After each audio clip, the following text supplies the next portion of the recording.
સ્વાધ્યાય 1.18 આકૃતિમાં દર્શાવ્યા મુજબ 10 સેન્ટીમીટર બાજુવાળા એક ચોરસના કેન્દ્રથી બરાબર ઉપર 5 સેન્ટીમીટર અંતરે 10 માઇક્રોકુલમ બિંદુવત વિદ્યુત ભાર રહેલો છે. ચોરસમાંથી વિદ્યુત ફ્લક્સનું મૂલ્ય કેટલું હશે? હવે અહીંયા આપણે એક કામ કરીએ કે આપણને આ એક ચોરસ સપાટી આપી છે, તો આ ચોરસ સપાટી કોઈ 10 સેન્ટીમીટર બાજુવાળા ઘનની એક બાજુ છે એવું કલ્પીને આપણે એક સમલંબ ઘન તૈયાર કરીએ. બરોબર? તો આ સપાટી જે છે એ સમલંબ ઘન નું તળિયું છે, એવી રીતે આપણે એક સમલંબ ઘન તૈયાર કરીએ.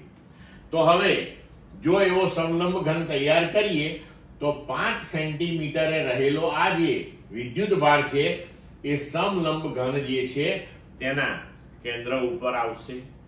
બરોબર? હવે આ જે સમલંબ ઘન આપણે લીધો એની જે બંધ સપાટી છે એ બંધ સપાટી વડે ઘેરાતો કુલ વિદ્યુત ભારનો જથ્થો એટલે કે આ 10 માઇક્રોકુલમ થયો. તો હવે ગૌસના નિયમ પ્રમાણે આ જે ઘન સપાટી છે તેમાંથી બહાર નીકળતું ફ્લક્સ એ Q/ε0 થાય. પણ હવે આ Q/ε0 ફ્લક્સ એ આ ઘનની 6 સપાટીમાંથી બહાર આવશે, કારણ કે ઘનને 6 સપાટી હોય, આપણે તો માત્ર એક જ સપાટીમાંથી શોધવાનું છે.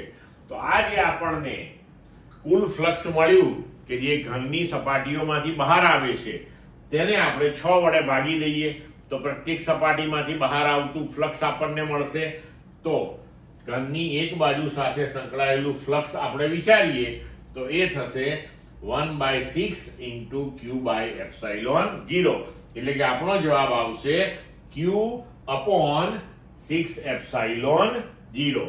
હવે Q નું મૂલ્ય 10 માઇક્રોકુલમ એટલે 10 × 10⁻⁻6. આ 6 અને ε0 નું મૂલ્ય મૂકી દઈએ તો આપણને હવે જવાબ મળશે 1.88 × 10⁵ ન્યૂટન મીટર સ્ક્વેર પર કુલમ. ક્લિયર મિત્રો?